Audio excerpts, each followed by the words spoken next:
Então, nós vamos começar a ler e conversar. O que é a imaginação africana? O que é a literatura africana? Por exemplo, a Josimara falou, por exemplo, em escritor e poeta. Qual a diferença entre escritores ou escritoras e poetas? Há alguma diferença teórica? O que é autoria negra? A autoria negra é diferente de literatura afro-brasileira, de literatura negra, de imaginação africana, de literatura afrodiaspórica? Nós temos uma vasta conjunção de nomes, mas o que isso significa, o que tem a ver com a experiência literária, digamos assim? Eu vou pedir para que cada uma de vocês se apresente. Vamos começar ali com a Ana, pode ser Ana Paula de Oliveira e Silva. Diga o que faz. Boa tarde, tudo bem com vocês? Eu sou aqui da cidade vizinha de Itaporanga, sou professora da Educação Básica 1 e 2 há 12 anos.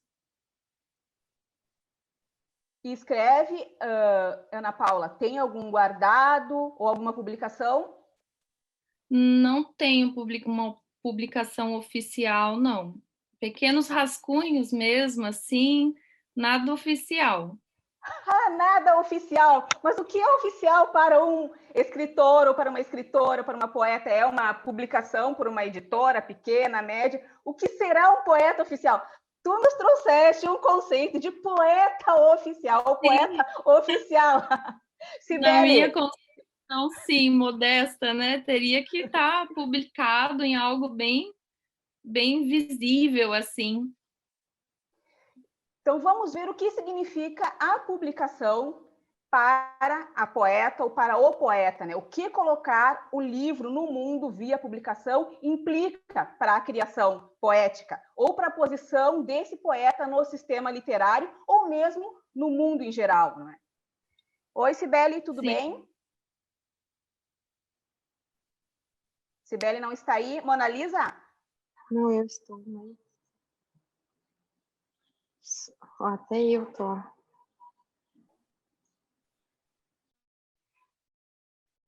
Oi, Cibele, está falando, Cibele? Acho que o teu telefone, o teu microfone está mudo ainda.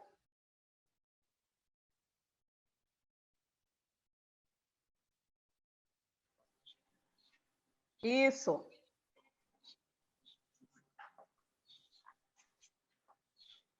Boa tarde a todos, tudo bem? Tudo bom, Cibele?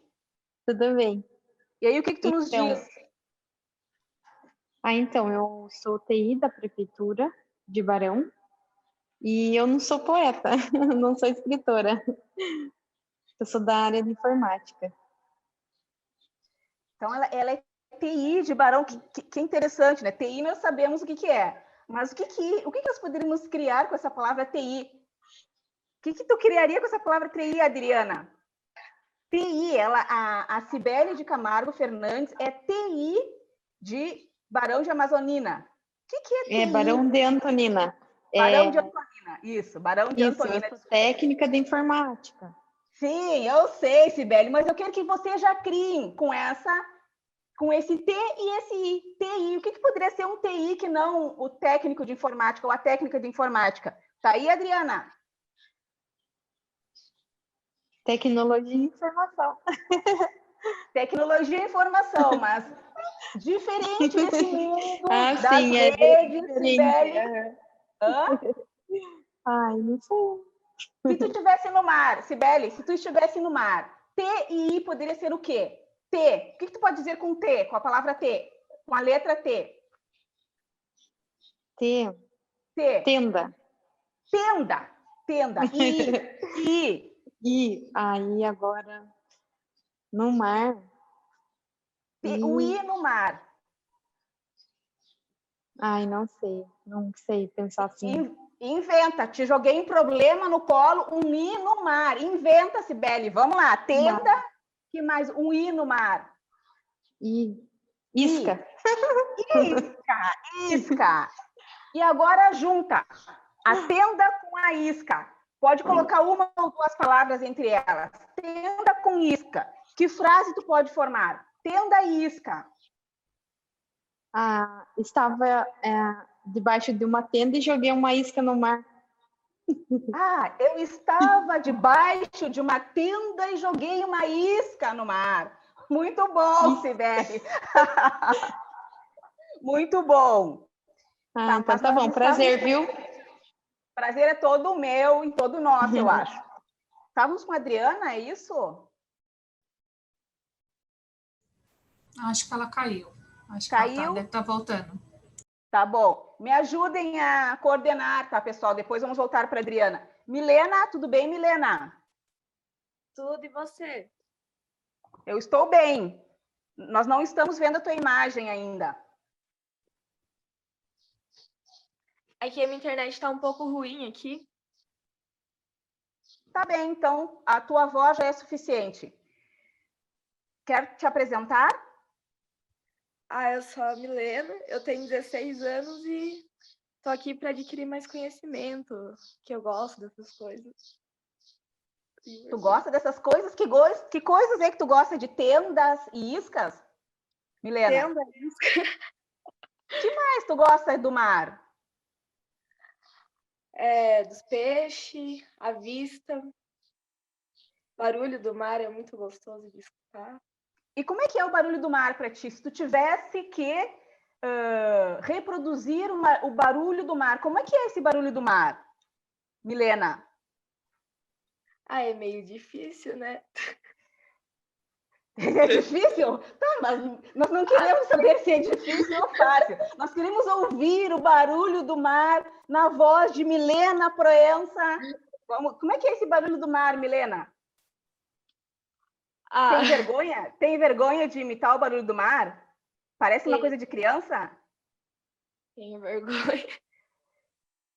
Mas aqui todos temos algo também de criança. Vamos lá, Milena. Como é que é o barulho do mar? Alguém quer ajudar aí? Alguém quer ajudar a Milena? Como é que é o barulho do mar para vocês? Vocês já ouviram o barulho do mar numa concha, por exemplo? Cibele quer ajudar, Cibele?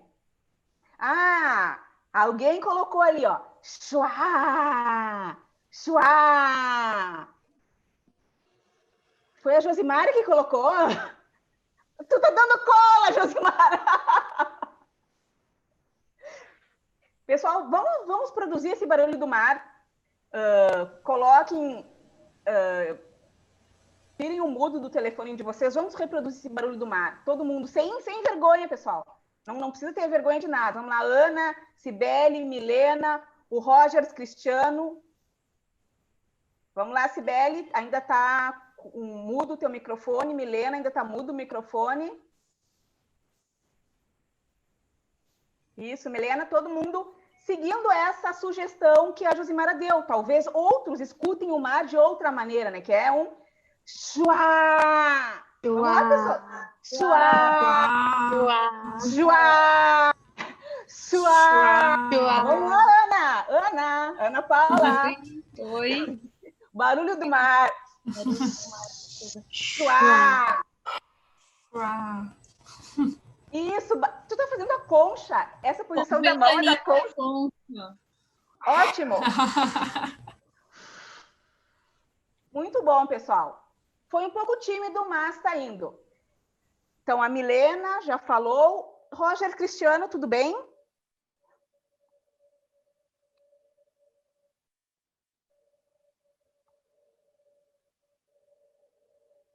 Acho que ele também caiu fora.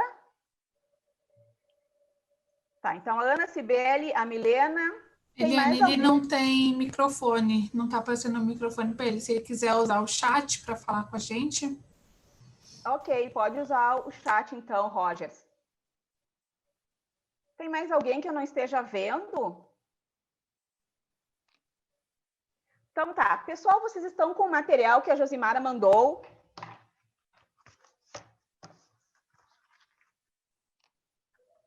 Sim. Eu quero que vocês abram esse material. Cada um abre na página que quiser, certo? Cada um abre esse material na página que quiser.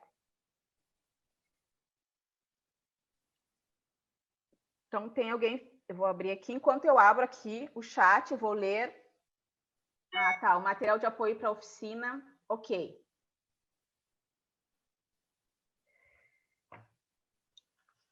Vamos começar aqui, então. Vamos começar pela Milena.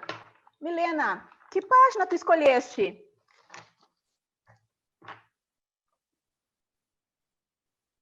No material de apoio.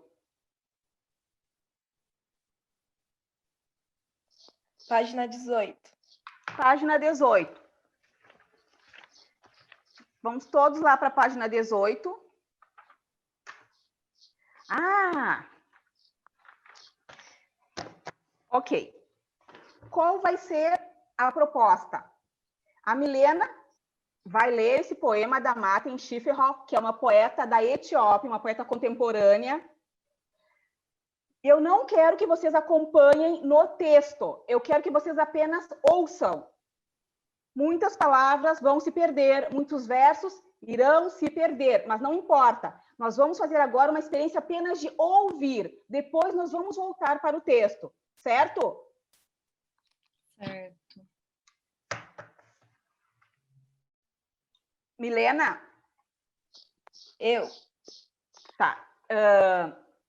A tua experiência também é essa de se defrontar diretamente com o poema, como uma coisa nova que é. Não tem problema se errar na leitura, se gaguejar, se ficar nervosa. Não tem problema nenhum. A questão é tu ler de uma forma um pouco, digamos assim, mais empolgada, que é para os ouvintes se conectarem mais com a tua leitura. Certo? Okay. Vamos ler a primeira estrofe. A primeira estrofe do poema, né? A estrofe, esse primeiro conjunto ali de 4 versos. Essa é a estrofe. Vocês sabem que cada linha é um verso, né? Cada linha é um verso, conjunto de versos tem uma estrofe. Aqui, essa estrofe, ela tem 4 versos. Então, nós podemos dizer que é uma quadra. Tá? Um poema de 4 versos ou uma parte de um poema que tenha 4 versos é uma quadra. Vamos lá, então, Milena. Fúcsia. É um pensamento púrpura profundo, uma vez desemaranhado prematuramente, e a sua cauda quebrada, deixando um rastro fosco de palavras se mexendo-se. Ok, essa é a primeira estrofe. Agora, qual é o exercício que nós vamos fazer? A Milena vai ler um verso. Depois a Cibele vai ler o verso seguinte. A Adriana lê o verso seguinte. E eu não sei se eu não consegui falar com a Isley ou com o Isley. Não sei se está sem microfone. Acho que está sem microfone também. Então, vou pedir que tu pode ajudar a ler a última estrofe, Josimara. Tá? Então, nós vamos fazer essa experiência. Durante a leitura, nós não podemos fazer comentários, nada, que não o poema, Vamos começar de novo, Milena. Fúcsia. É um pensamento púrpura profundo, uma vez desemaranhado prematuramente, e sua cauda quebrada, deixando um rastro fosco de palavras se mexendo-se. Tu lê só o primeiro verso, tá, Milena? Só o primeiro verso. A Cibele, o segundo. A Adriana, o terceiro, e a Josimara lê o quarto. É um pensamento púrpura profundo.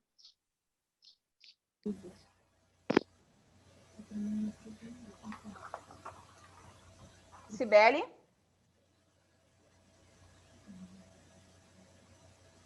Ou Adriana?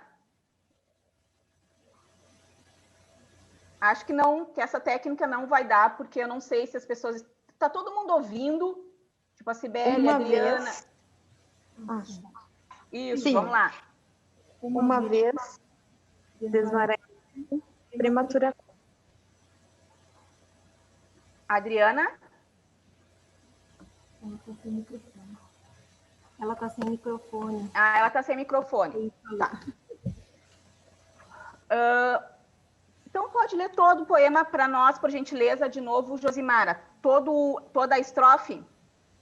Toda a estrofe. Fúcsia.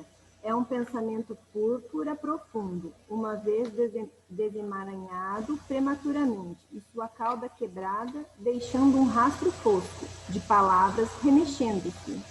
Deixando um rastro fosco de palavras remexendo-se. Pode seguir, Sibeli, a próxima estrofe.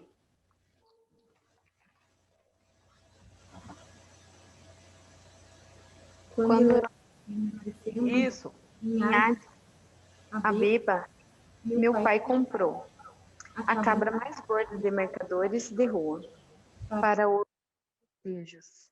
Ele puxava. Vamos ler de novo. É Sibeli que está lendo, né? Sibeli, vamos ler de novo, que meio que cortou. Tá. Quando eu era pequena, crescendo, em Addis Abeba, meu pai comprou a cabra mais gorda de mercadores de rua. Para festejos, ele puxava. Milena, consegue ler o próximo, seus chifres curvados? A próxima estrofe. Seus chifres curvados, repatia úmida, borracha dos lábios para testar o fio de seus dentes. Agarrava sua cauda, separava. Por gentileza, Josimara, próxima estrofe. 3 fios de um leito de pelo, mais tarde ele vai trazê-la para casa. Criatura ingênua, amarrá-la a um poste no jardim, alimentá-la com a grama, mais verde até seus lados se encherem e pesarem. Será abatida na sala de estar, faca de cozinha.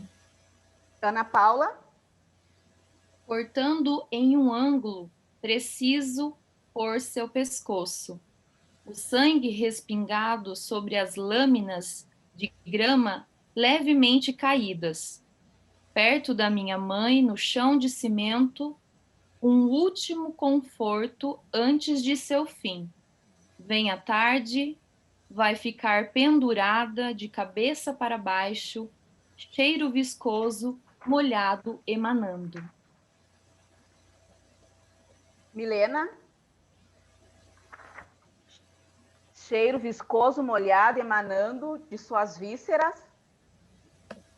De suas vísceras e corte de faca entre partes de órgãos, tudo para ter comido diferentemente ossos dos costelados, fritados fundo, textura sangrenta de rins picados, em formatos mordíveis e encharcados em óleo de cebola e pimenta. Pequenas lâminas do estômago devidamente cortadas em longas tiras e misturadas com manteiga condimentada e berbere. Mesmo a pele, pelo ensanguentante, será vendida para mercadores de passagem. Sua cabeça entregue a vizinhos para usar na sopa.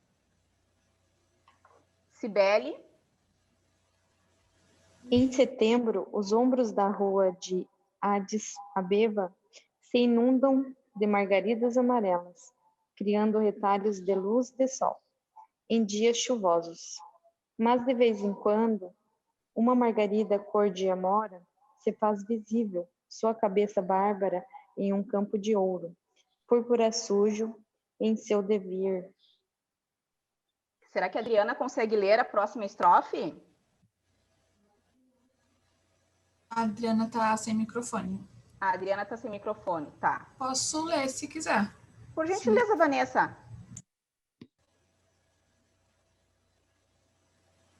A primeira vez que eu vi uma ameixa estava caída em uma poça, de mangas inchadas e papaias em um armazém local. Eu a segurei em minha mão, querendo perfurar a nudez luminosa da pele com as minhas unhas e dentes. Se você perguntar como se diz borgonha em tigrinha, lhe dirão que é da cor do sangue da cabra, sem o cheiro rançoso da morte grudado. É também da cor do meu cabelo respingado de fogo, e a textura gordurosa de artérias coaguladas e a pele vincada de lírios abacaxi, e as vísceras pendentes de rosas murchadas, e as folhas de borboleta de perenes em flor, e morangos esponjosos afogados em vinho. Pode seguir, por gentileza, Josi. Mara. Logo antes do crepúsculo, quando nos céus incide uma depressão de matizes, laranjas escapando de uma ponta para dentro da boca do horizonte, nuvens rosáceas descarregam do nada, dando forma a pelvis do céu, seu sangue de cabra visível só por um segundo, explodindo então em chamas de sombras douradas. Em dias assim, quando as lágrimas do sol estão gordas e inchadas, caindo obliquamente sobre a cidade. Dizemos que em algum lugar uma hiena está dando à luz, e talvez esteja. Pode terminar, Ana. E então você pergunta, o que é fúcsia? E há um sorriso mouco, uma relembrança repentina, um segundo pensamento à espreita, cheiros esquecidos de flores selvagens e dias passados à espreita em desordem, e margaridas cor de amora carregadas por ventos fosforescentes na pele cálida de corpos dormindo, momentos passados entre aqui e ali, bolsos de vazio, sem som, sem reconhecimento. Certo. Eu quero que cada uma sublinhe um verso ou uma palavra desse poema que tenha lhe chamado a atenção. Qualquer coisa, qualquer. Né? Vocês têm 1 minuto para escolherem, sublinharem, depois vocês vão dizer qual é. Qual é o verso que chamou a atenção de vocês, dessa poeta maravilhosa que é a Martin Schifferau. Esse poema foi traduzido por um professor lá do Rio Grande do Sul e de um livro publicado pela Universidade de Nebraska. Esse livro reúne vários poetas da África. 15:05.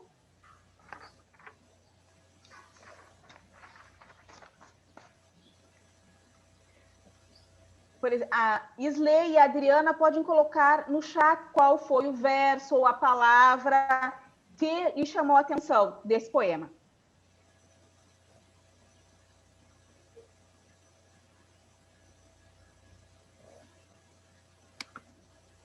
Tá, Adriana, eu estou lendo aqui a tua mensagem. Tu está dizendo que realmente está sem áudio, mas pode participar escrevendo. Isley também. 15:06, pessoal. Vamos começar aqui, então, pela Ana Paula. O que tu destacaste desse poema, Ana Paula? O verso que eu destaco é o sangue respingado sobre as lâminas de grama levemente caídas. Qual é a estrofe? A última ali da página 18? O sangue respingado sobre as lâminas de grama levemente caídas. O sangue respingado sobre as lâminas de grama levemente caídas. Desse verso, Ana, te chama a atenção algum sentido que tu possa depreender daqui? Te chama a atenção a sonoridade ou é a imagem que te chama a atenção desse verso? Despertou a curiosidade, ó. O sangue respingado sobre as lâminas de grama. O que seriam lâminas de grama? Essa imagem que eu estou tentando reproduzir. Lâminas de grama levemente caídas. Então, tu ficaste com uma questão relativa ao sentido. É isso? O sentido de lâminas de grama nesse verso. É Sim, isso, Ana? Sim. Tá. Por que eu estou reforçando isso, pessoal? Porque existem 4 maneiras de um poema se apresentar no mundo. Ou os poetas podem trabalhar de 4 maneiras. Alguns poetas valorizam uma sonoridade.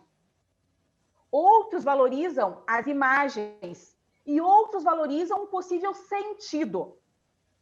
Existem correntes da literatura que dizem que essa valorização do sentido é excessiva na literatura ocidental. Depois nós vamos ver como esse ocidental se relaciona com a literatura africana.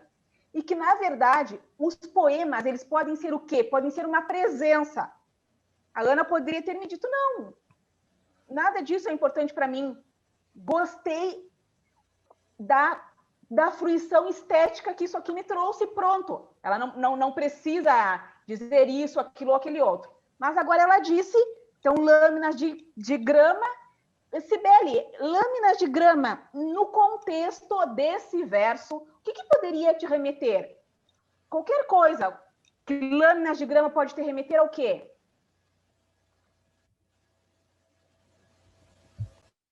Ai, lâminas de grama. Eu acho que é cortes, né? Mas a cortes de grama, acho. Cortes de grama? Não Isso. sei o que são cortes de grama, Sibeli. O que é um corte de grama? Eu acho lâminas que cortam a grama, sei lá. Lâminas que cortam a grama? Tipo lâminas de gilete, lâminas de faca, é isso? Não, acho que lâminas de cortador, né? Ah, lâminas de um cortador de grama. Ah, daí surge uma outra palavra, lâminas de um cortador de grama. Então, o que nós estamos trabalhando? Nós estamos trabalhando a questão do leitor como aquele que ajuda na construção do sentido de um texto. Porque quando o poeta escreve, o texto não está totalmente pronto, embora alguns poetas queiram controlar o sentido daquilo que eles escrevem. Esse sentido, ele é fluido, ele não é algo fixo. Ah, eu quis dizer que lâminas é isso e é. Não. Por quê? Porque o poeta não está diante do leitor para ficar explicando. Então, o leitor contemporâneo colabora para a criação do poema. Então, surgiu aqui um cortador de grama, cuja palavra nem está aqui, cortador de grama. Vocês que estão interpretando esse poema. Milena, o que tu poderia dizer sobre isso, lâminas de grama, que foi uma palavra destacada pela Ana Paula? O que poderia ser no contexto desse verso, as lâminas de grama? Tipo, eu pensei que nem a Cibele, que são cortes, né? Tipo, lâmina de grama lembra de quem corta grama lá. Então... Se a Cibele lembrou do aparelho, tu estás lembrando de quem corta a grama, é isso? Do cortador de gramas ou do aparelho novamente? Do quem corta, do cortador de grama. De quem corta, do sujeito que corta a grama? Do sujeito que corta a grama. Tá. Então entrou um sujeito que corta a grama que não apenas um aparelho. Adriana, estamos esperando que tu coloque aqui no chat o que tu pensa sobre essas lâminas de grama, assim como o Slay também. Para ti, Josimara, no verso aqui, lâminas de grama te remete ao quê? Eu já pensei na grama cortada, que a grama ela é bem fininha, né? Então ela faz uma lâmina, são várias lâminas, porque são várias gramas cortadas. Então, a Josimara já pensou, digamos aqui, no campo, naquela planície, com a graminha cortada, que ela fica toda em lâminas, né? Seria o campo das gramíneas. Slay e Adriana, não? Tá. Não vamos fechar, pessoal. Vamos suportar a angústia de não fechar o sentido disso aqui. Sibeli, o que tu destacaste? Qual foi o verso ou a palavra que tu destacaste desse poema da Martin Schifferhau?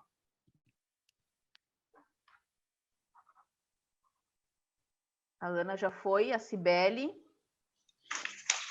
Olha, você destacou? Uhum. Olha, então, eu destaquei a última estrofe, que fala, né? E então, você pergunta o que é fúcsia. E há um sorriso moco, uma relembrança repentina, um segundo pensamento à espreita, cheiros esquecidos de flores selvagens e dias passados à espreita em desordem. Em margaridas de cor amora carregadas por ventos fosforescentes, na pele cálida de corpos dormindo, momentos passados entre aqui e ali, bolsos de vazio, sem som, sem reconhecimento. Então, nessa daqui, eu acho que eu destaquei porque daí eu fiquei pensando, né, que nem o tema, né, tipo o nome, fúcsia. Daí fala um pouco assim, a gente tenta imaginar, né, com essa descrição. Então, Cibele, o que te chamou a atenção, ou tu foste fisgada aqui pelo conjunto de imagens que essa estrofe pode oferecer, é isso? Isso. E mentalmente, tu chegaste a produzir alguma imagem, mesmo que ela tenha se dissipado? Porque eu achei até interessante que você começa a imaginar, né, o que é fúcsia. Daí você é um sorriso, e daí relembrança, mas daí fala das flores, né, selvagens. E daí ali margaridas cor de amora.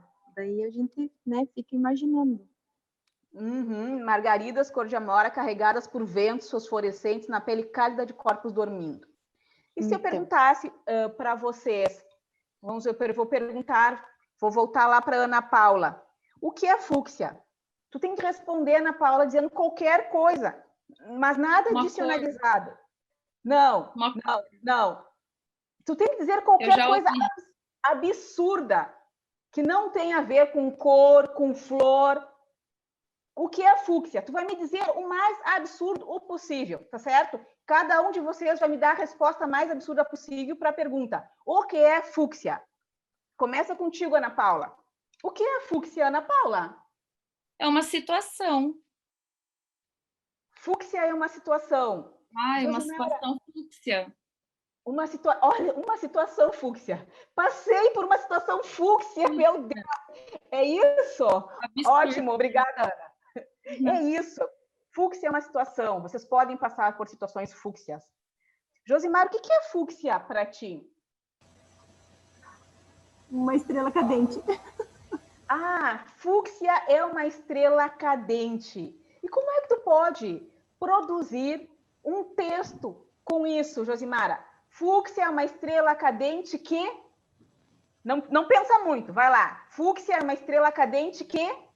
Passou cortando o céu azul e caiu fazendo uma explosão muito grande. Fúcsia é uma estrela cadente que passou cortando o céu azul e caiu... E para mim o verso caiu aqui. Porque depois tu fizeste um esforço para completá-lo, não foi isso? E ele ficou aí. Ótimo, Josimara. Cibele, o que é fúcsia para ti, Cibele?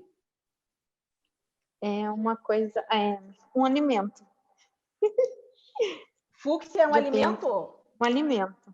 E como é que tu prepara esse alimento fúcsia, Cibele? Como é que tu prepara? Com o quê? Olha, eu preparo com legumes e verduras. Está muito amplo para mim ainda, Cibele, com legumes e verduras. Fúcsia é um alimento... Beterraba. Fúcsia é um alimento que tu preparas com beterraba e o que mais? Com beterraba e com rabanete. Ótimo. Fúcsia é um alimento, então, que a Cibele prepara com beterrabas e rabanetes. Depois tu vai ter que escrever uma receita com fúcsia, Cibele. Uma receita que seja um poema. Um poema com 4 versos. Pode anotar que eu vou te cobrar isso. Então tá, eu vou começar a escrever, vou formulando. Não te preocupe em escrever agora, depois vocês vão ter o tempo para isso. Mas tu já sabe que a tua tarefa é essa, uma receita. Receita fúcsia. Milena, oi, Milena. Oi. O que é fúcsia para ti, Milena? Uma música? Fúcsia é uma música, mas que tipo de música? É um samba, é rock, é um tango? Aquelas músicas calmas, associada, mas uma música calma. Música fúcsia, que você sabe que vai ser para acalmar, relaxante. Já veio direto isso na minha cabeça. Ótimo! Música fúcsia, então, é um outro gênero, pessoal. Não é nada disso que eu disse. É uma música que servirá para acalmar, uma música relaxante. É uma música fúcsia. É uma música fúcsia. Adriana, consegue escrever o que é fúcsia aqui no chat? Ou mesmo Slay?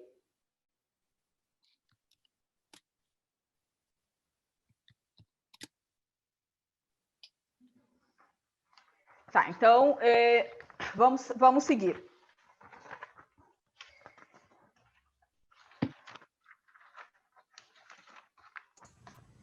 A Adriana respondeu, Eliane, no chat. Isso, é uma paisagem. Uma paisagem. E essa paisagem, Adriana, seria o quê? Seria da região da campanha, uma planície? Seria uma região de cerrado? Seria uma caatinga nordestina? Que tipo de paisagem seria fúcsia?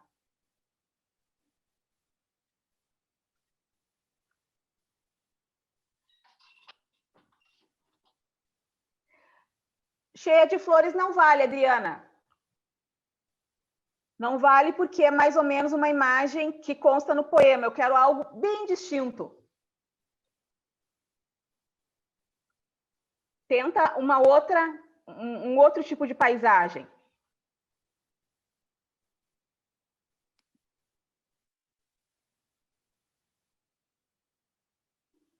Isso, um outro tipo de paisagem que não se caracterize por flores, digamos assim, por ser um jardim. Ah, paisagem de cores. Ah, perfeito! Olha, fúcsia é uma paisagem de cores. Eu gostei e caí, inclusive, porque cores também consta aqui no poema. Consta no poema da Martin Schiffer. Mas está muito bom. Uma paisagem de cores está muito bom, Adriana. Tá, então, me ajudem quem ainda não disse a frase. Josimara não disse a frase ainda. Se chegasse a destacar a frase, ou verso, ou palavra, Josimara, do poema da Martin Schiffer. Não, ainda não. Eu gostei dessa parte do final, é a penúltimo verso. Laranjas escapando de uma ponta para dentro da boca do horizonte. Qual é a estrofe, a penúltima? A estrofe é a segunda do penúltimo verso. Ah, tá. Essa seria a penúltima estrofe, e o verso é que seria laranjas escapando de uma ponta para dentro da boca do horizonte. Isso aqui é realmente maravilhoso. Logo antes do crepúsculo, quando nos céus incide uma depressão de matizes, laranjas escapando de uma boca para dentro, laranjas escapando de uma ponta para dentro da boca do horizonte. Tu associaste esse verso com algo, Josimara? Eu formulei a imagem mesmo das laranjas em laranjas mesmo, não a cor, mas a fruta escapando de uma ponta para dentro da boca do horizonte, como se o horizonte tivesse realmente uma boca e estivesse pegando as laranjas. Ótimo. Esses dois versos realmente têm essas imagens muito, muito marcantes.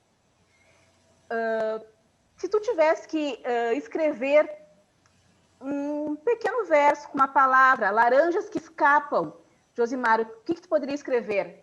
Laranjas que escapam. Laranjas que escapam... Não. Laranjas que escapam da árvore e caem para dentro da cesta. Bem óbvio. Laranjas que escapam da árvore para dentro da cesta. Podemos tirar o cai. Laranjas que escapam da árvore para dentro da cesta. Ok. É um conjunto de versos. Eu acho que são dois versos aí. Laranjas que escapam da árvore, primeiro verso, para dentro da cesta. Segundo verso. Não precisa ser tão crítica, Josimara, quanto a tua produção.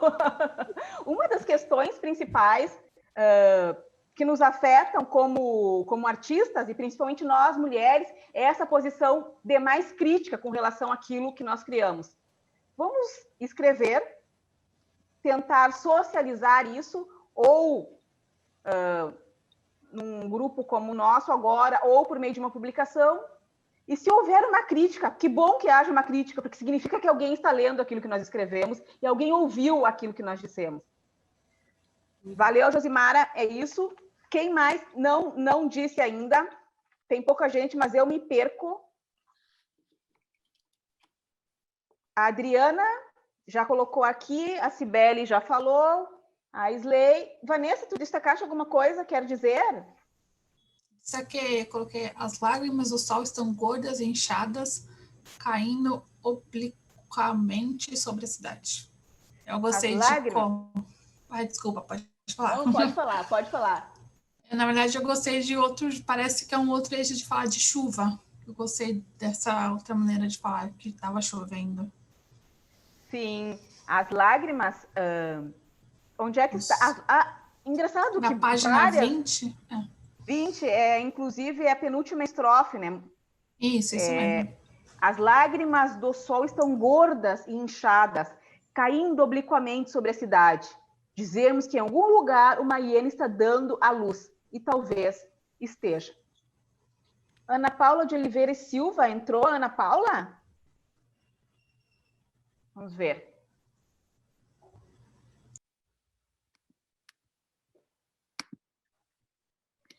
Acho que me conectei, eu mesma. Ah, sim, tá.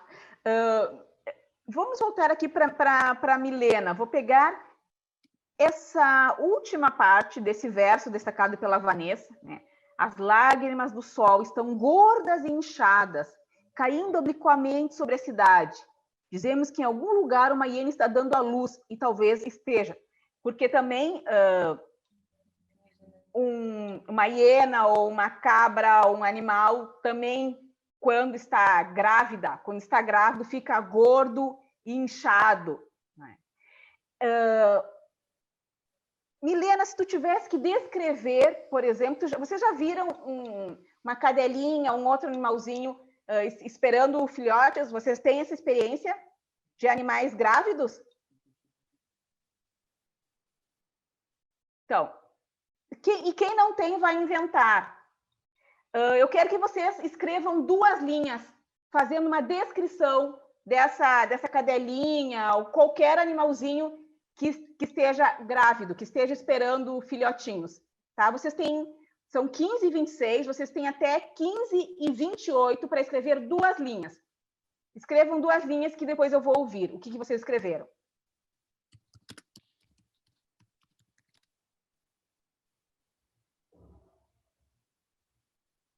(15 e 28), pessoal, parem onde vocês... parem onde pararam.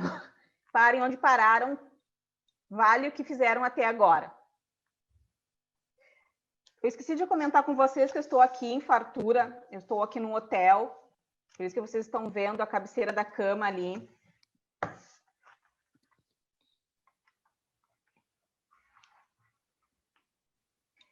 Então, nós vamos começar pela ponta daqui, pela Ana Paula de Oliveira. Ana, lê o que tu escreveste. Eu tive um problema com a conexão, acabei de escrever aqui, eu poderia ficar para depois? É um verso, eu até pedi para repetir o conteúdo. 2 linhas, que nós vamos poder chamar de 2 versos, se acaso o que vocês escreverem puder ser considerado poema. Então, 2 linhas, tá? Sobre a cachorrinha. Qualquer animalzinho grávido, qualquer um, pode ser cachorrinha, gatinha, o que for. Ah, gestante, um animalzinho gestante. Isso, um animalzinho gestante, tá? Deixa eu colocar aqui. Uhum. Então, vamos para a Josimara. Eu escrevi assim: a gata robusta está enorme, à espera pelos seus amores. A gata robusta está enorme, à espera pelos seus amores. A gata robusta está enorme. à espera pelos seus amores. Muito bom, tem uma sonoridade que eu não consegui depreender de onde sai essa sonoridade.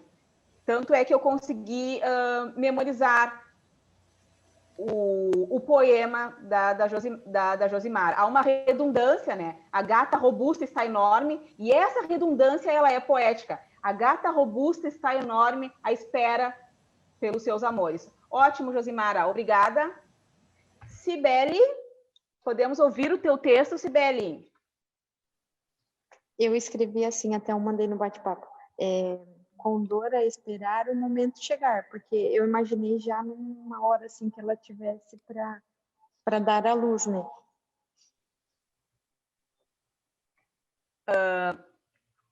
Certo. Vamos parar e conversar um pouco sobre o texto, então, da Cibele. Cibele, tu mandaste o texto e imediatamente tu deste uma explicação sobre o teu texto, como se tu não acreditasse no teu texto, como se tivesse que vir uma explicação logo para sustentar o teu texto. Não precisa dar explicação. Deixa eu me fazer entender. Por que eu estou dizendo isso? Porque eu estou encarando vocês como poetas, como futuras poetas, como futuras escritoras. E uma das questões também que entrava a nossa produção é essa falta de confiança naquilo que nós produzimos. Eu não sei se tu tens confiança ou não, mas o que eu estou dizendo é que vamos entregar o texto e vamos deixar que o leitor leia, se aproprie e critique. E depois, em algum momento, nós vamos explicar. Porque quando nós explicamos diretamente após a leitura, e muitos profissionais fazem isso, o que acontece? O texto perde o sentido e quem ganha é a explicação. Até nós esquecemos o que foi lido, porque ganha a explicação se sobrepõe ao texto. Não sei se vocês entenderam isso que eu disse, no sentido assim, né? Por que eu estou dizendo isso? E se vocês acham que tem algum fundamento isso que eu disse. Pode falar, Cibele. Podemos trocar sobre isso. Ah, sim. Não, na verdade não foi com esse intuito, né? Mas daí eu entendo como você quis dizer. O intuito foi de explicar aqui, né? Tipo, nessa conversa que a gente está tendo. Não foi assim que, né, eu criei e daí só expliquei por quê, né? Mas não foi assim que eu não tinha confiança no que eu estava criando, assim, digamos. Perfeito, perfeito, Cibele. Eu aproveito essas situações para jogar algo das questões relativas à produção para vocês. Pode não ser o caso de vocês, certo? Mas eu vou aproveitar para ir levantando essas questões. Então, eu vou ler de novo o texto da Cibele. Com dor a esperar o momento chegar. O que eu corrigiria aqui? E se corrigir é entre aspas, porque um poema não é certo nem errado. Tem um excesso de R's, por exemplo, aqui, Cibele. Com dor a esperar o momento chegar. Como é que nós poderíamos reescrever essas duas frases, tirando um pouco esses excessos de R's, por exemplo? Com dor a esperar o momento chegar. E isso, como leitora, eu estou vendo. Talvez outros não vejam dessa maneira. Mas como nós temos, eu pedi duas linhas, e as duas linhas aparecem or, ar e ar, nós podemos dar um outro passo e tentar produzir uma outra coisa em cima disso aqui. Como é que poderia ser, por exemplo, com dor a esperar? Esse esperar poderia trocar pelo quê, por exemplo, Cibele?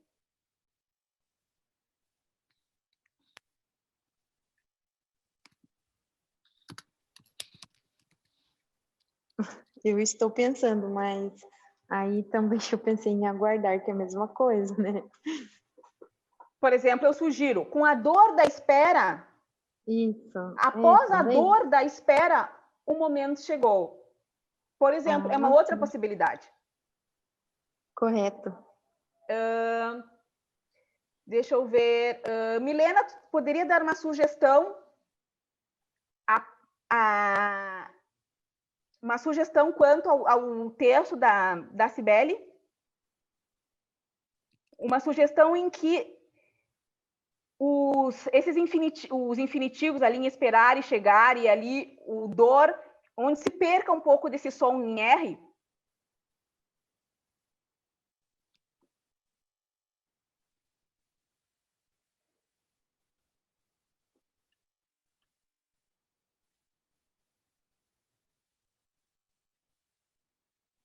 Alguém pode dar uma outra sugestão? Alguém se anima a dizer alguma coisa? Alguém se atreve a sugerir?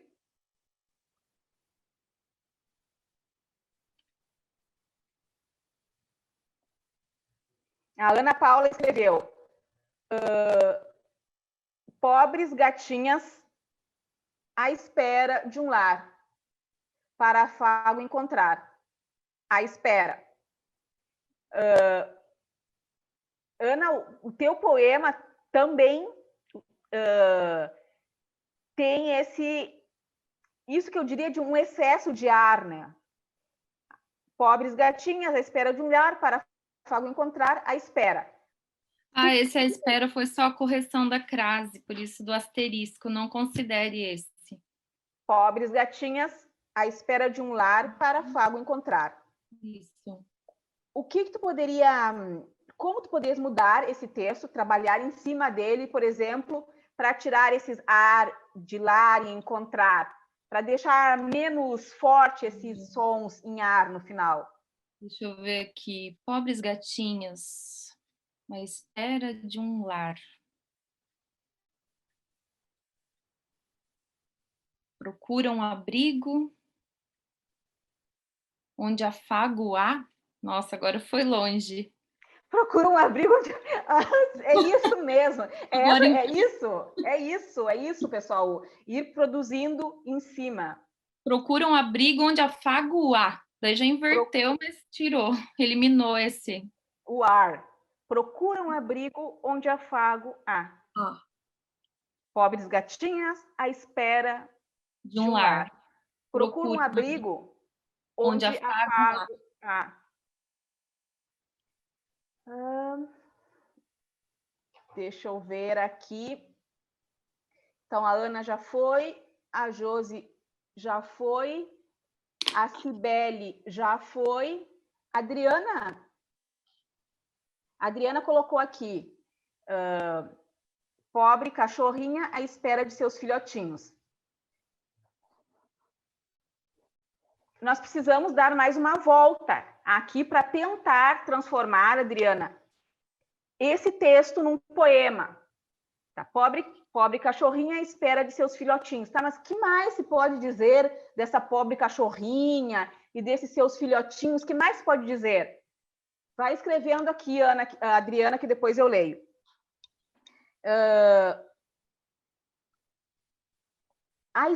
Slay escreveu: depois da dor vem emoção. Tem algum outro texto anterior aqui, Slay?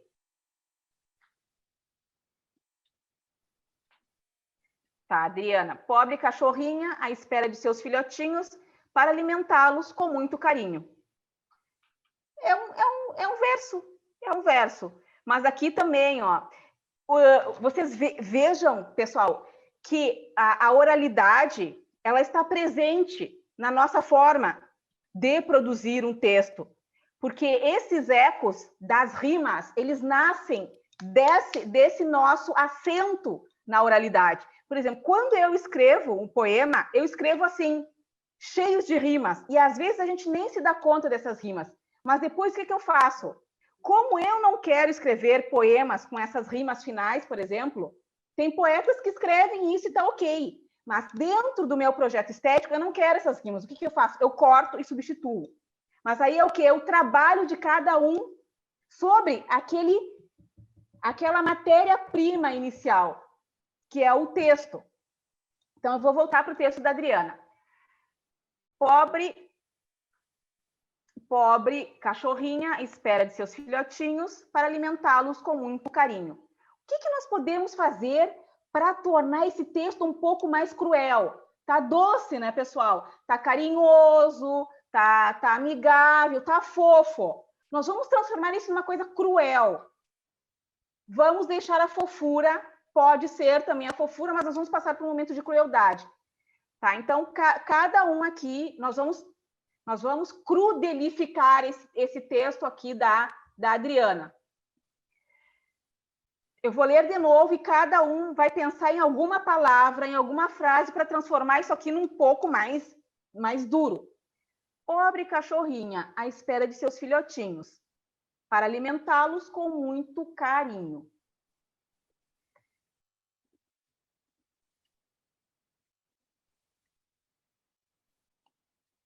Quinze h 40, vou esperar até 15 h 41.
Quinze h 41. Ana Paula, como é que tu tornaste a tentativa de tornar mais cruel o texto da Adriana? Pobre cachorrinha à espera da sorte que nunca chega onde sonda a morte. É isso aí! Pobre cachorrinha. De novo, gostei. Eu gosto do que é cruel. Vamos lá, Ana Paula, de novo. Pobre cachorrinha à espera da sorte que nunca chega onde sonda a morte. Pobre cachorrinha à espera da sorte que nunca chega onde sonda a morte. É isso aí, Ana Paula. A sorte nunca chega onde a morte está sondando. Ótimo, perfeito. Josimara, vamos ver onde a tua crueldade se localiza.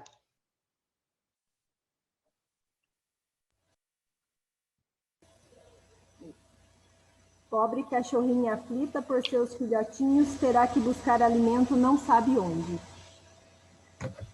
Ótimo. Lê de novo um pouco mais devagar, Josimara, por gentileza. Pobre cachorrinha aflita por seus filhotinhos terá que buscar alimento não sabe onde. Ok, e quebrou as rimas.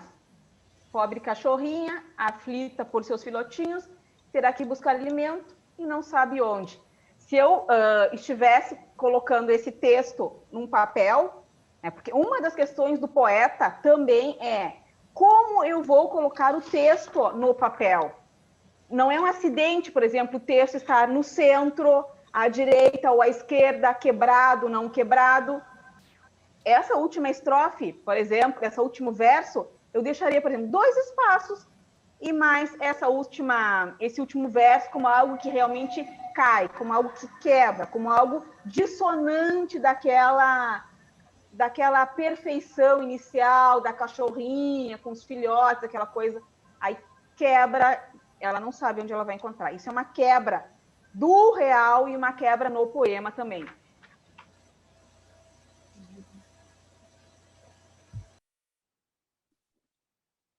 Cibele.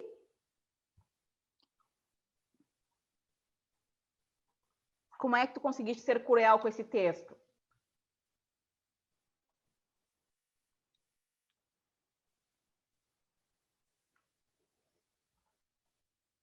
Cibele, não. Milena. Eu acabei de entrar, minha internet caiu, eu tô meio perdida agora. Tá. Milena, a Adriana escreveu o seguinte texto. Pobre cachorrinha à espera de seus filhotinhos.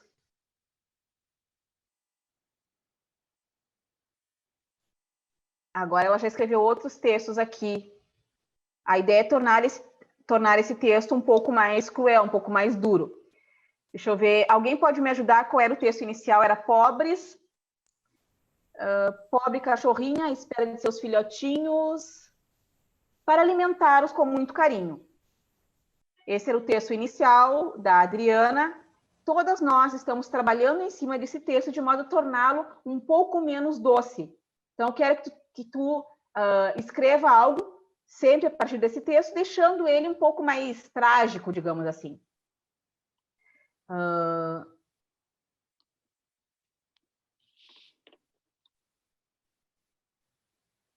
Aí a Adriana já escreveu: pobre cachorrinha à espera de seus filhotinhos, pois mora na rua sem um lar.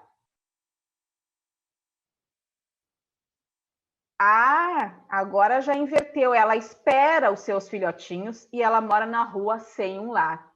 Ok, Adriana. Deixa eu contar uma experiência para vocês, então, com relação a esse meu último livro, que se chama O Poço das Marianas. Eu li uma entrevista, agora há pouco, de alguém que fazia uma distinção entre a prosa e o poema, no sentido de que, por exemplo, um livro de prosa, ele leva um tempo bem maior para ficar pronto do que um livro de poemas. Por exemplo, um dos poemas desse meu próximo livro é assim: no poço, os treiros estão começando. As marianas estão sedentas quanto as ostras que comem. São só 2 versos. Então, esses 2 versos seriam escritos assim, em 1 minuto, 2, em 5 minutos, enquanto que uma página de um livro de prosa seria escrita, por exemplo, em, sei lá, 1 mês, 2 meses, 3 meses. Eu quero problematizar isso com vocês, porque nós não podemos cair, professoras, bibliotecárias, cair naquilo que aparece como simples. Será que a diferença de uma obra de arte para outra, ela é medida pelo tamanho? Será que eu posso dizer que 2 versos se escrevem mais rápido do que, por exemplo, uma página de um livro de prosa? O que tu acha, Josimara? Eu acho que não, porque é muito difícil, né? A escrita em si, nossa, eu tiro o chapéu para quem escreve, porque é uma criação, né? É algo que você tem que ler, reler, você escreve, às vezes você não gosta, escreve de novo. Então, eu acredito que não, que dá o trabalho do mesmo jeito, né? Ou às vezes até pior, né? Porque às vezes é 2 versos, mas nossa, quer dizer muito mais do que uma página. Então, não vejo assim, não.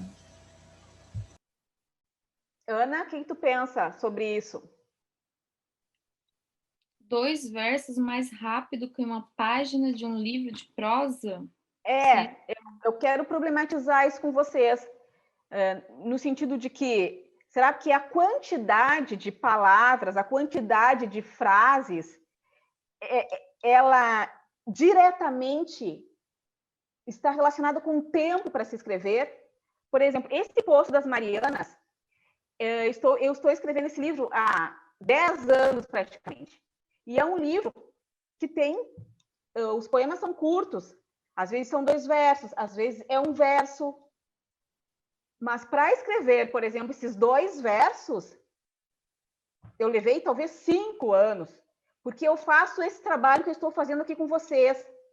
Eu escrevo em cima do meu escrito, não é escrever e agora está pronto, pessoal. Não, um poeta, ele trabalha sobre o seu texto, até que ele entregue para alguém e alguém diga: deu, não, tu não pode mais escrever isso aqui, chega. Então, eu quero tu, Ana, o que tu pensa sobre isso, a questão do tempo e da escrita? É isso que nós estamos falando, o tempo e a escrita, e os chamados gêneros literários. Tempo e escrita. Às vezes você tem bastante tempo para escrever, mas tem dificuldade. E às vezes é o contrário, você tem pouco tempo, mas às vezes há uma fertilidade na sua criatividade, isso vai depender também da sua intimidade com o assunto, com aquilo que você está escrevendo. Eu penso assim. Perfeito, Ana. Cibele, quer contribuir com a discussão? Eu penso também que é igual a Ana, né? Que depende da sua intimidade e também o que tá, às vezes, assim, alguma inspiração que você tenha, né, no momento, para você conseguir, né, escrever alguma coisa ali, ou rápido, ou talvez, né, escrevendo e reescrevendo, né, em cima daquilo. Ok. A Adriana estava sem microfone, mas se quiser colocar alguma mensagem aqui no chat. Vamos ver. Sley havia escrito aqui, agora retorno então para o nosso trabalho de produção de texto. Sley havia escrito: depois da dor vem a emoção, mas eu acho que deve ter alguma coisa antes.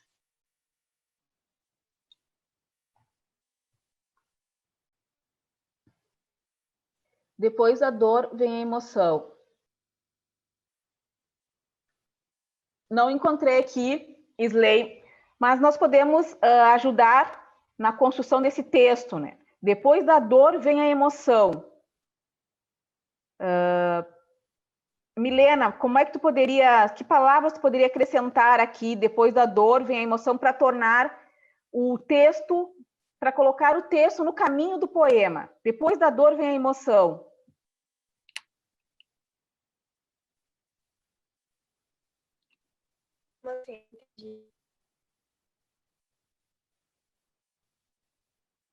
Milena, não te ouvi. Eu entendi que você falou.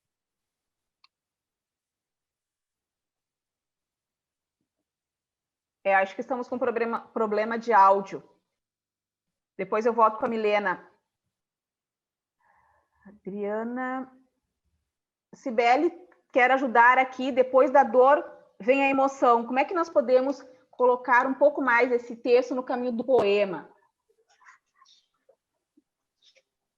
Inexplicável de ver seus filhotinhos. Depois da dor vem a emoção inexplicável de ver seus filhotinhos. Ok. Josimara, como é que tu podes ajudar aqui nesse texto? Depois da dor vem a emoção.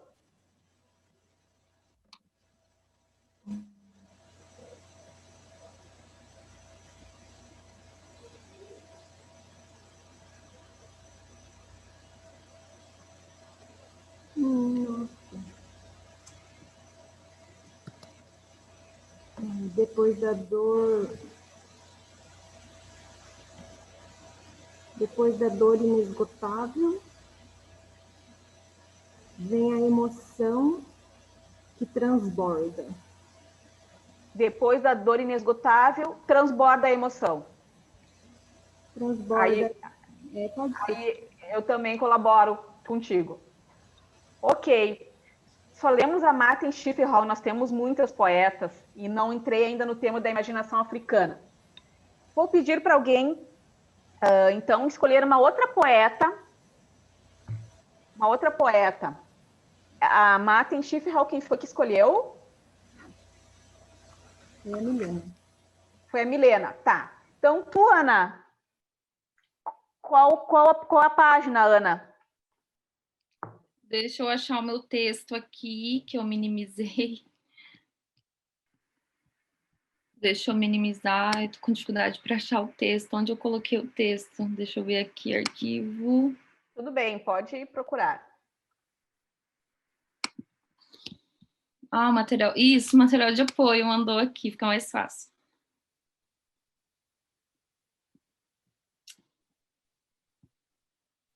Agora, para eu escolher um outro verso, uma outra estrofe.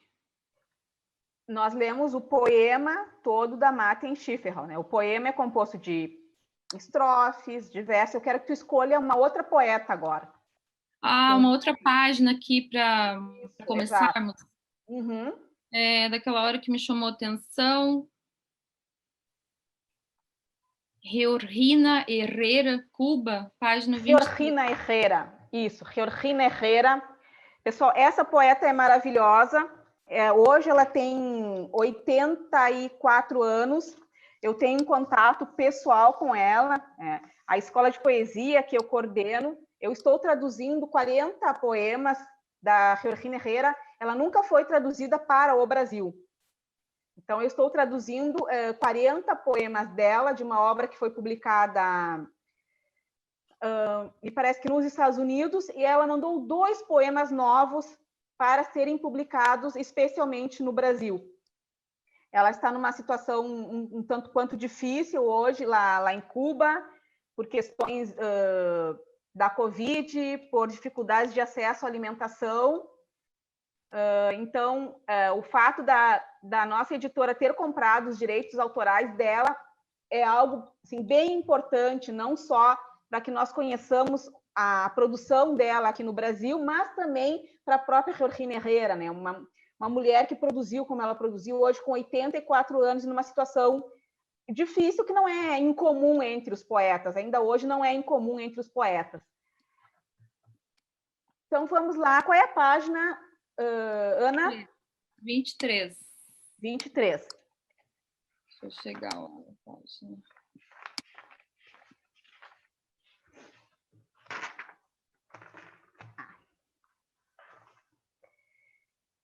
Se chama Oriqui para mim mesma. Então, ótimo. Eu vou poder falar um pouco para vocês sobre a questão da literatura africana, e não sei quem vai participar do bate-papo. Depois nós podemos conversar um pouco mais. Vocês já ouviram falar nessa palavra Oriqui? Oriqui, não. Não? Oruhime eu já ouvi. Oruhime, Oriqui não. Josimara também não? Cibele, ouviu falar de Oriqui? Não. Não ouvi, não. Não ouviu? Tá. Milena? Não. Adriana, conhece a palavra Oriqui? A Adriana não. Isley? Bom, um Oriqui é uma forma literária própria dos povos iorubás que habitam a atual Nigéria, Benin. Existem vários tipos de Oriqui, mas, por exemplo, existem Oriquis de uma determinada família, de homenagem a alguém da família ou à família como um todo. Existem Oriquis, por exemplo, aos orixás, Oriqui a Ogum. Existem Oriquis pessoais de cada um. Então, o Oriqui é um poema tradicional que nasce no seio dessa tradição oral iorubá. Há um autor bastante importante, chamado Francis Abiola Irelé. Ele é um crítico, especialmente um crítico da literatura africana. O que se entende por literatura africana? Alguém já estudou alguma coisa sobre literatura africana, por exemplo? Tem acesso a alguns textos de literatura africana? Eu já li a Chimamanda. Você já leste a Chimamanda? O que tu leste da Chimamanda, Vanessa? Eu li a Americana.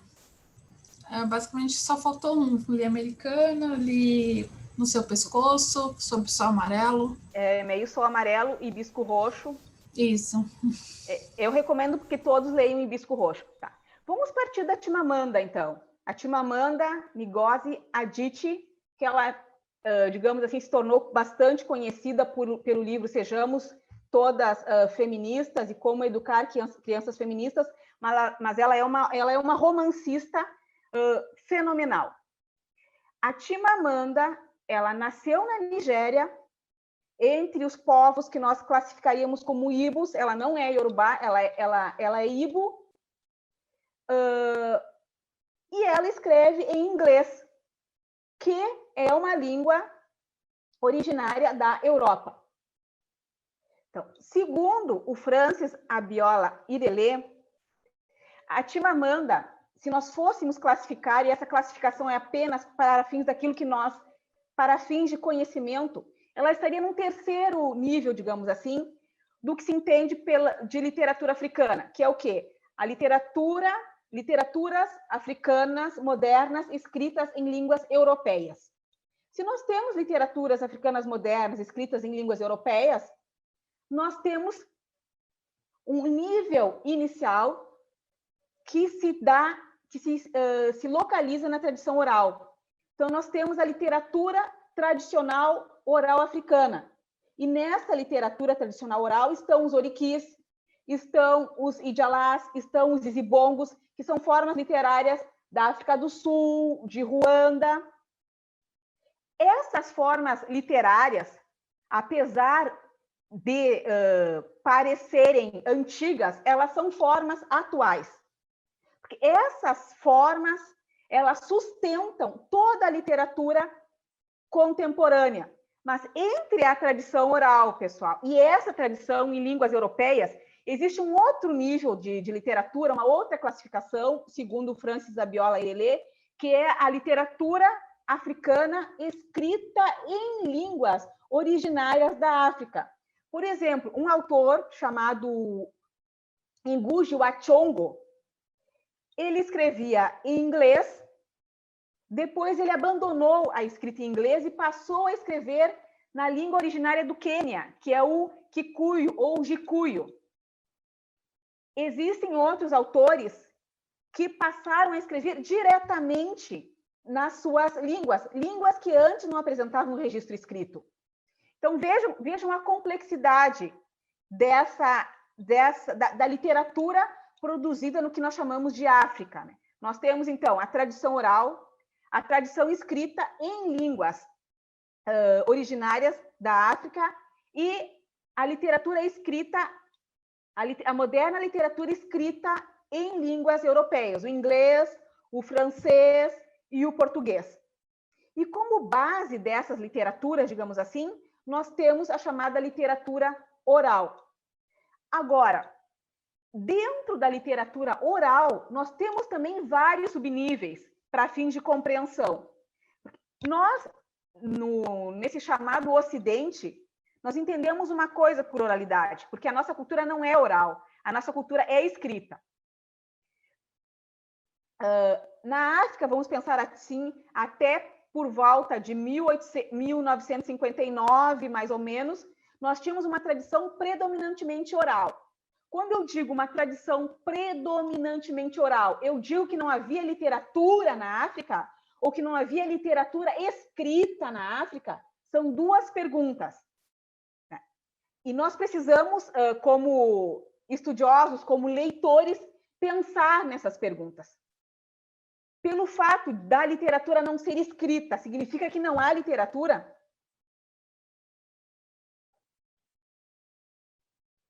Vamos começar aqui com a Josimara. Mesmo que vocês não saibam, aqui não é resposta certa ou errada, é apenas para nós irmos avançando nesse tema.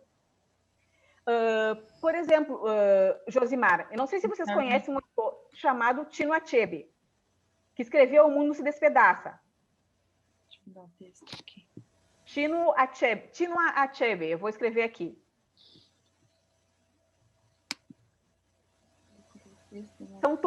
Esses são todos romancistas. Chinua Achebe.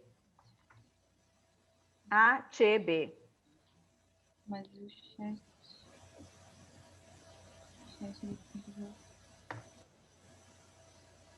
Conhecem, pessoal? Alguém já ouviu falar no Chinua Achebe?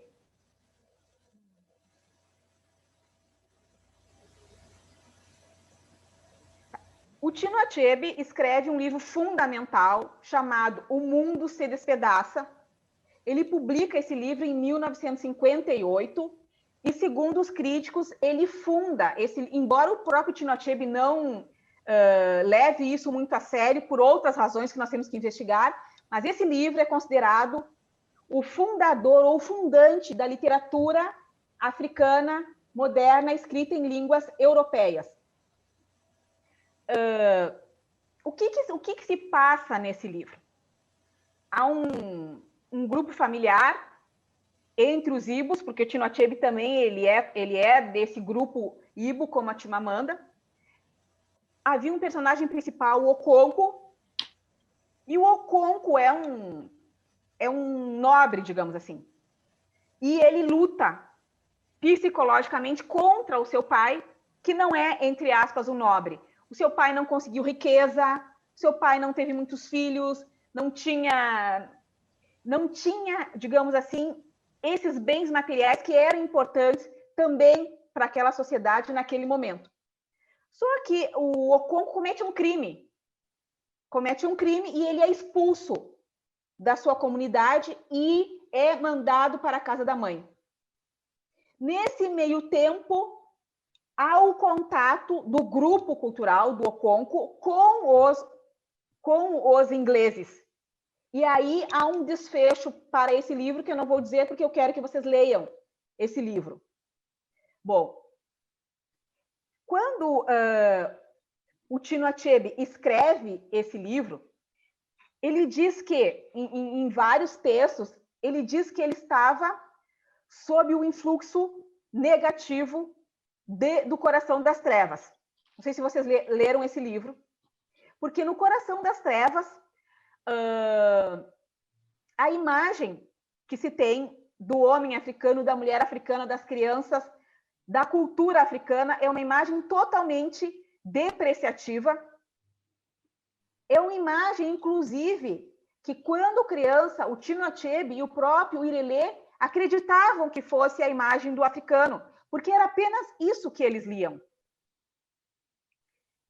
E ele resolve, então, escrever um livro em que ele diga outra coisa sobre a África, os africanos, a comunidade em geral. E escreve, então, O Mundo se Despedaça, em língua inglesa.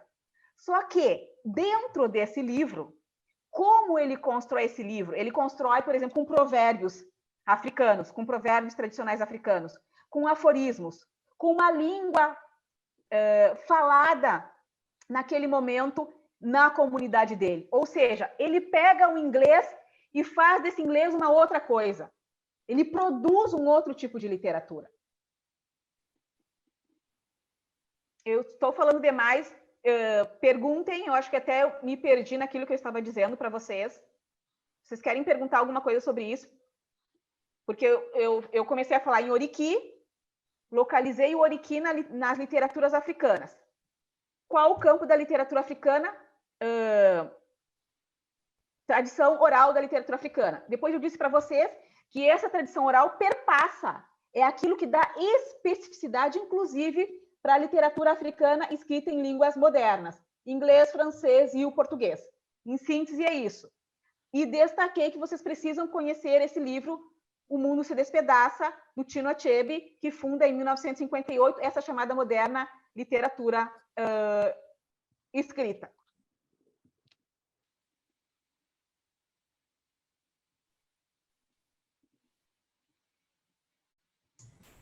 E nem começamos a ler a Georgina Herrera. Nem começamos a ler a Georgina Herrera. Tá, mas... Você vai fazer uma pergunta. Na verdade, o Oriki é uma tradição oral, certo? É algo que é oral, é isso?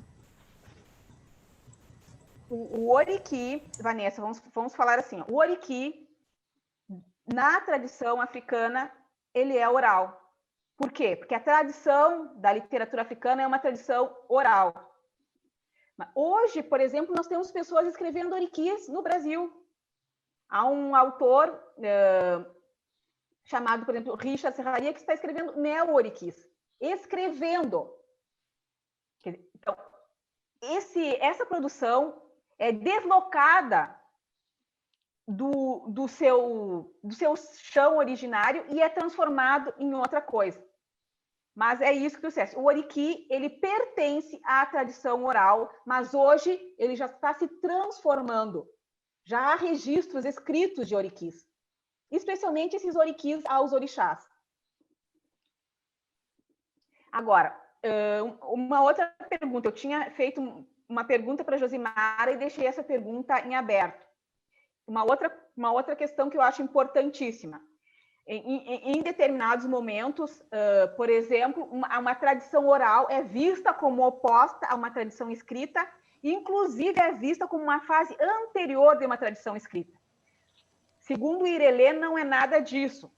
Uma tradição oral, ela nasceu dentro daquele contexto sociopolítico, cultural. E uma tradição escrita é de um outro contexto. Não é mais, não é menos, não chega nem a ser diferente, pessoal. Ela é outra coisa. Nós não temos que comparar essas tradições. Cada uma tem os seus benefícios e, digamos assim, as suas dificuldades.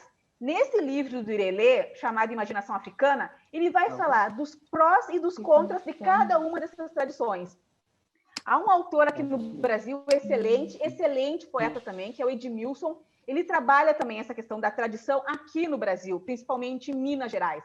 Mas isso é alguma coisa também importante para que os professores saibam, né? Nós não podemos trabalhar as tradições como a tradição oral e a tradição escrita, como se a tradição oral fosse um passo atrás na evolução da humanidade. Não, não é um passo atrás, é outra coisa. É um outro modo de nós o quê? Sistematizarmos as nossas experiências com o mundo. É uma outra forma.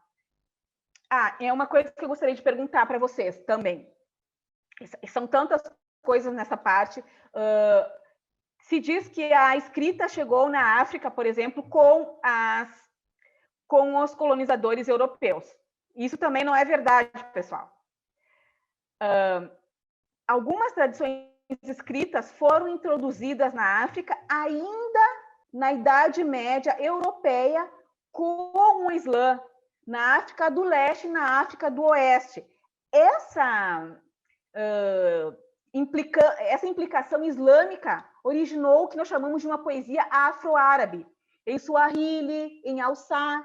Então, mesmo antes da colonização europeia, nós tínhamos também uma tradição escrita na África. Então, a África não é apenas tradição oral e não é apenas tradição escrita, ela consegue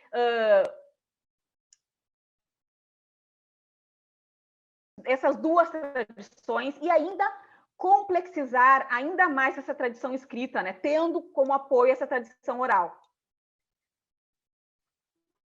Querem me perguntar alguma coisa? Falei muito rápido, disse muita coisa em cápsulas para vocês. Essa tradição oral eram só falados, então não tinham registros, é isso?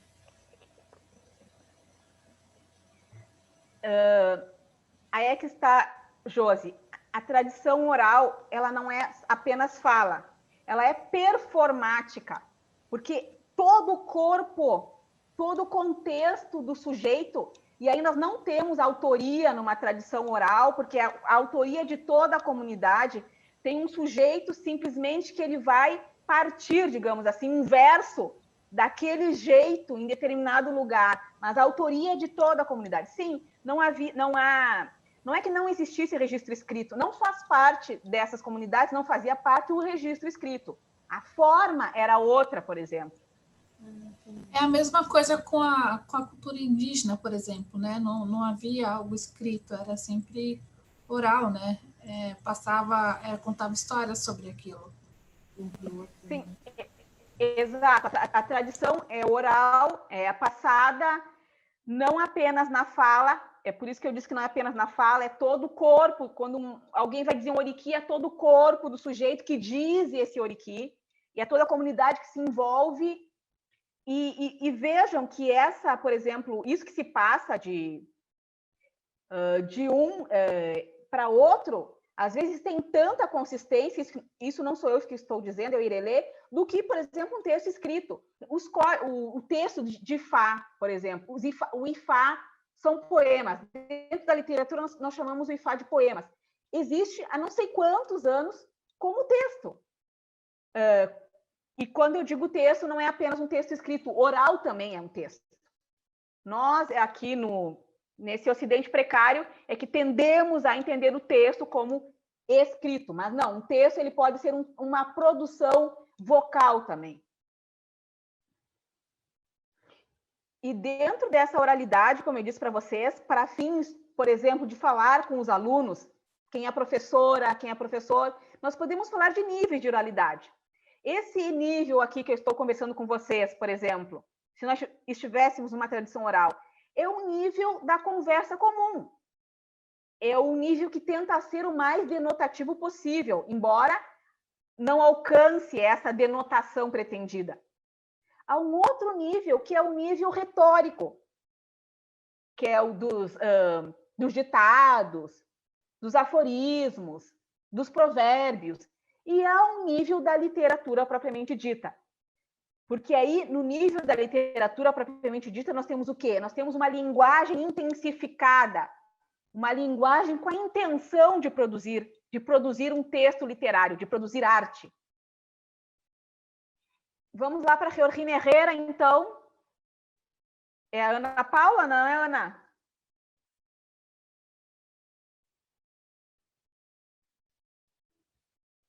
Quem for que... É Ana Paula, vamos começar a ler o texto, o Oriqui para mim mesma, da Georgina Herrera.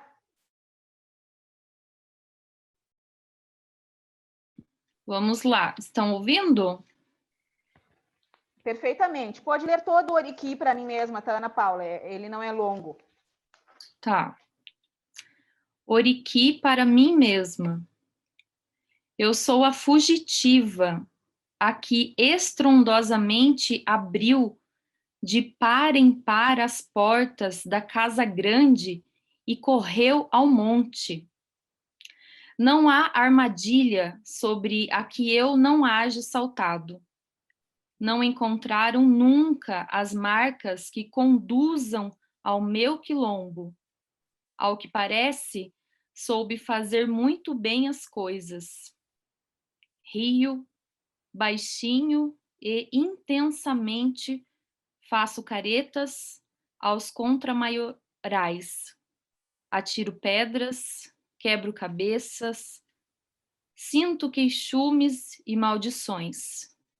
Rio outra vez, enquanto bebo a água eternamente fresca dos curujeies. Porque nas noites, para mim somente, pus neles a lua, toda a glória de sua luz.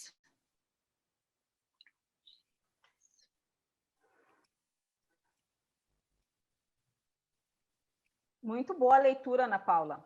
Muito boa a leitura. Obrigada. Parabéns, muito, muito bom, muito bom.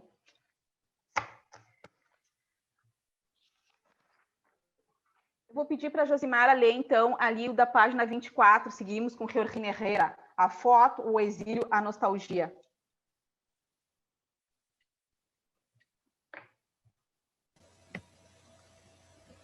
Quando era jovem, pobre, triste e muitas coisas mais. Não tive fotos. Assim, pois, não me lembro da bondade de um rosto, nem da alegria de uma mesa esplêndida. Ao cabo dos anos, acumulando uma riqueza rara. Sou, pois, uma quase velha milionária.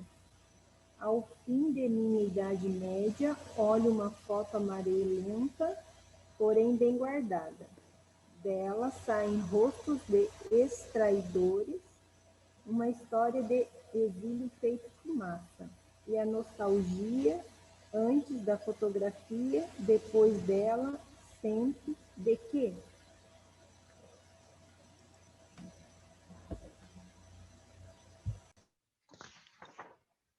Ótimo, Josimara. Obrigada. Cibele, quer ler Eva? Da Georgina Herrera?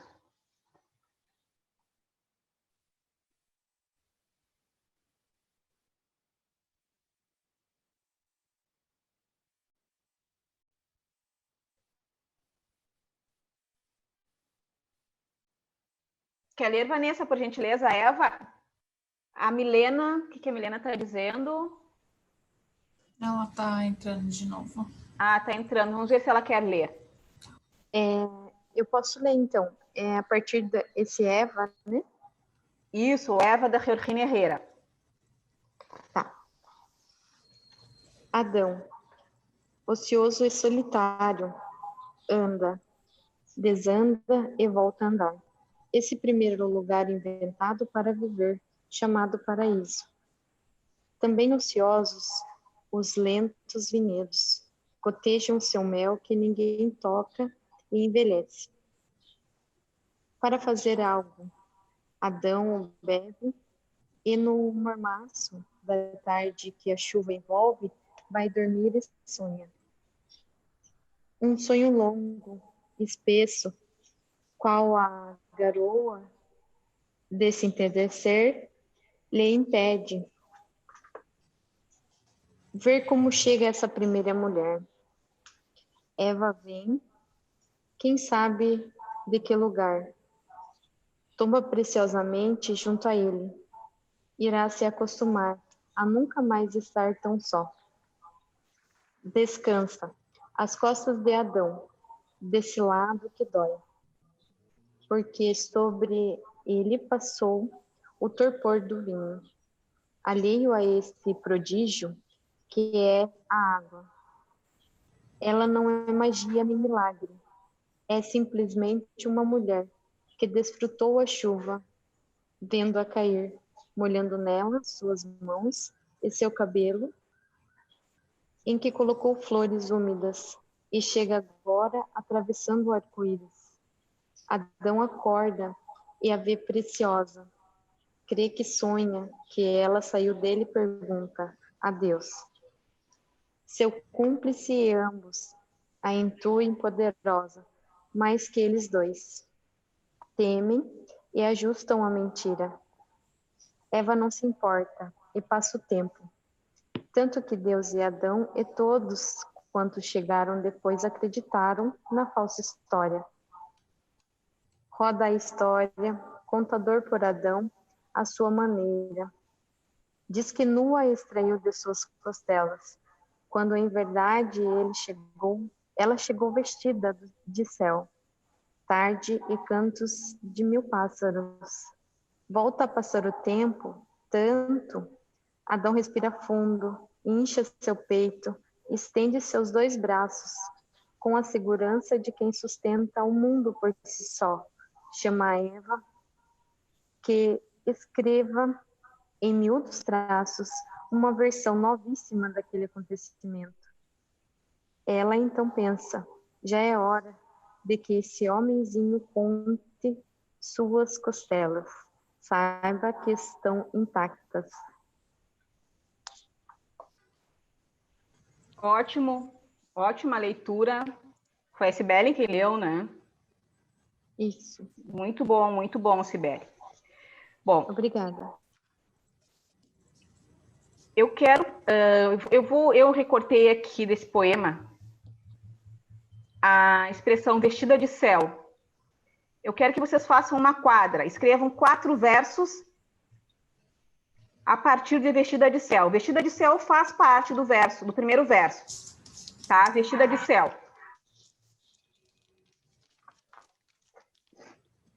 Vestida de céu.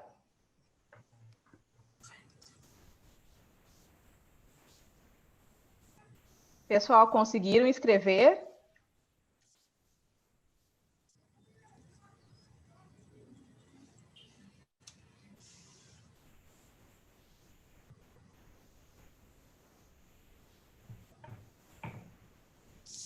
Às 16h30, então, eu quero ouvir os textos, vamos ler com tranquilidade. Eu só quero ouvir o texto de vocês, só o texto. Adriana, se puder colocar o texto aqui no chat. Isley saiu, que pena. Que pena, o governo investe bastante nesse programa, né? Eu acho que nós tínhamos que ter mais pessoas, mas tudo bem, eu estou feliz por estar aqui, estou feliz que vocês estejam na oficina. Aqui a Ana Paula já botou aqui. A Ana Paula já colocou o dela aqui. Então vamos começar pela Ana Paula. Eu vou pedir para a Josimara ler o texto da Ana Paula e nós vamos ver se poderemos chamar esse texto de poema. Tá? Por gentileza, Josi, pode ler? Vestida de céu para um horizonte que eu nem sei para onde irá dar. Só sei da espera, cansei da demora, fiquei à deriva do mar. Adriana, tu chamaria esse texto da Ana de poemas? Escreve sim ou não aqui no chat.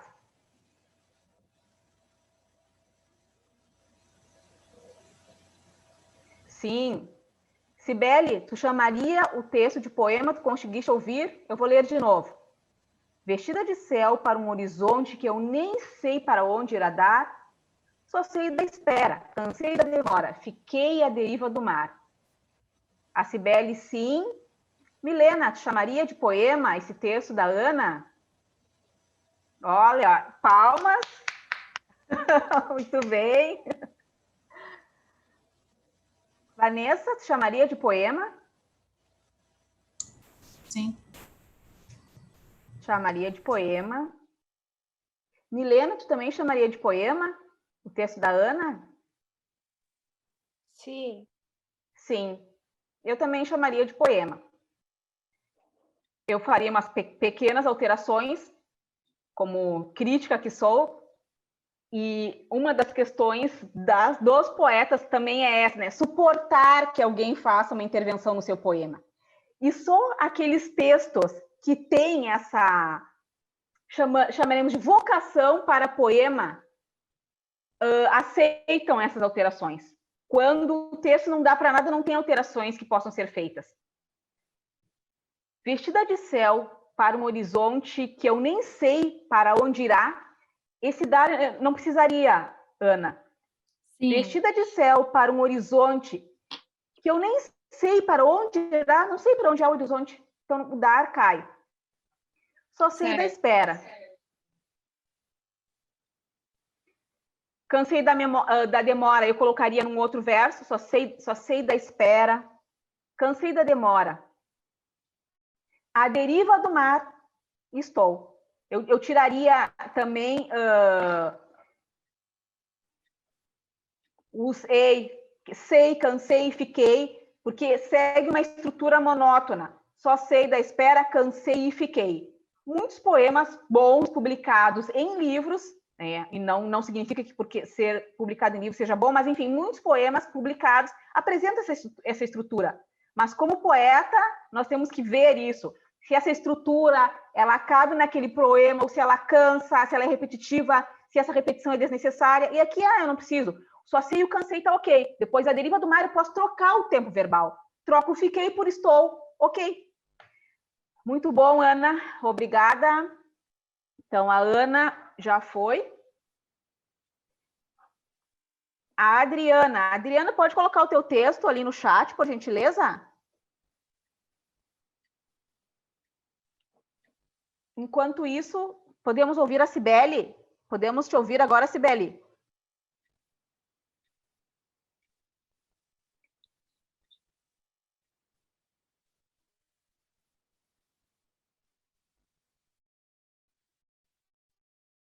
Milena, então, podemos ouvir o teu texto, Milena?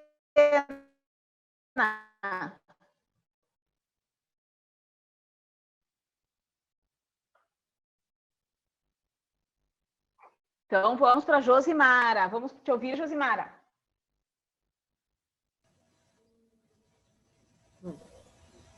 Vestida de céu, adentrou pelo portão principal, encantando a todos com suave melodias. Uhum. Pode ler de novo, por gentileza, Josimara. Vestida de céu, adentrou pelo portão principal, encantando a todos com suaves melodias. Vestida de espera, adentrou pelo portão principal, encantando a todos com suaves melodias. Tá ok. Tá bom, Josimara. Tá bom. A Cibele colocou o dela aqui no chat. Pode ler o da Cibele, por gentileza, Ana? Pronto, ok? Uhum. Vestida céu, surge de forma surpreendente, de onde vem, ela pode dizer, segue em busca dos seus objetivos. Uhum. Vestida céu, Aqui nós já poderíamos trocar, ó, em vez de ser vestida a céu, pode ser vestindo o céu, ela surge. Vestindo o céu, ela surge. E surpreende de onde vem. De onde? Ela pode dizer. E segue em busca, sei lá, de suas estrelas, por exemplo. Menos denotativo, Cibele, menos denotativo. Certo? Mas está bom, o texto está bom. Vestindo o céu, ela surge.